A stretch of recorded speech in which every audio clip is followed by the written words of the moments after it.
Falando especificamente de política, agora há pouco, o senador Flávio Bolsonaro, que é pré-candidato à presidência, rebateu as críticas do PT, que atribuiu a ele a investida dos Estados Unidos contra o PIX. A gente tem um trechinho, vamos acompanhar.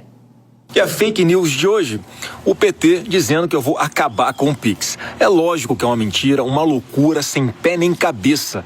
O PIX já é um patrimônio brasileiro. É um legado muito importante criado pelo presidente Jair Messias Bolsonaro. Mas até isso o PT tenta roubar. Mas não vão conseguir não. Com Bolsonaro, o PIX é sem taxa, sem imposto. Mas o sonho do PT e do Lula é taxar o seu PIX, já que eles não podem ver um bolso que eles já querem meter a mão, querem taxar e querem impostos, né? Eles tentaram no passado taxar o PIX e não deu certo. A gente lutou contra e protegeu o PIX. Agora não vai ser diferente. O PIX é um legado do presidente Bolsonaro. O PIX é do brasileiro. Não acredite na esquerda. Eles jogam sujo todos os dias. Inclusive, sobre isso, vou voltar a conversar com a Denise Campos de Toledo, porque, é claro, a gente já está nessa guerra de narrativas políticas, né, Denise? Começa, bate de lá, bate de cá, a história de taxa de PIX já veio, já foi desmentida.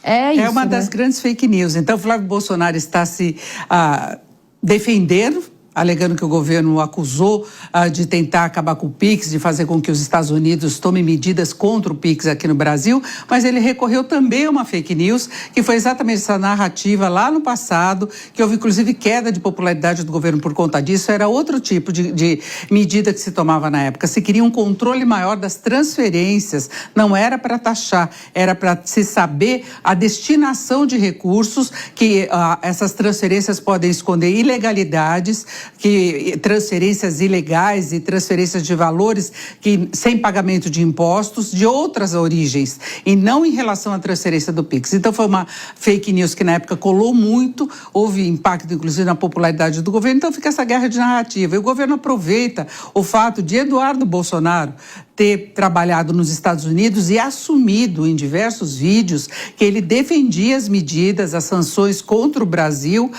por conta do processo que o pai dele enfrentava, que o ex-presidente Bolsonaro enfrentava aqui no Brasil, que acabou na condenação e na prisão dele, em todo esse histórico que nós sabemos. E Eduardo Bolsonaro, em várias ocasiões, se manifestou através das redes sociais, assumindo esse poder que ele teria junto ao governo Trump para a imposição de sanções de tarifas contra o Brasil, para pressionar politicamente o país, pressionar o judiciário. Então tem essa associação e é só uma estreia aí, uma antecipação do que a gente vai ver durante a campanha, não é? E a gente acabou de falar agora há pouco, Dora Kramer, vou até chamar ela de volta, mas ela tinha falado, acho que uma frase foi assim: mais do mesmo. Essa eleição é sobre, então, pensar a próxima e mais do mesmo. Era isso, né?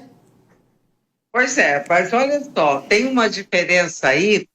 Você nota, porque na época em que a direita inventou que o governo ia taxar o PIX, o governo demorou para reagir, ficou ali até que essa história, chamada narrativa, colou, e foi um prejuízo muito grande de popularidade. O que faz o Flávio Bolsonaro agora? Reage imediatamente, relembra, ressuscita aquela mentira de que o governo ia taxar o PIX, mas faz a luta. O que me chama a atenção é a agilidade, né?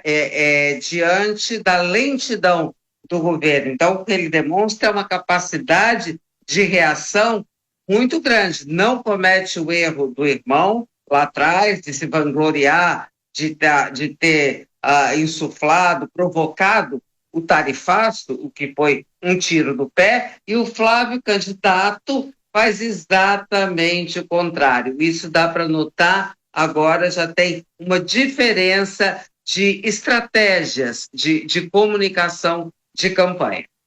Redes sociais já sendo muito usadas, e me lembrei até agora de uma agenda, uma das primeiras de Flávio Bolsonaro que eu cobri aqui quando ele ainda estava se colocando como pré-candidato, em que se anunciou ali para empresários aqui em São Paulo como um Bolsonaro mais suave. E essa narrativa mesmo que rola aí nos bastidores, então, dessa pré-campanha, de se apresentar como alguém menos radical do que a família Bolsonaro.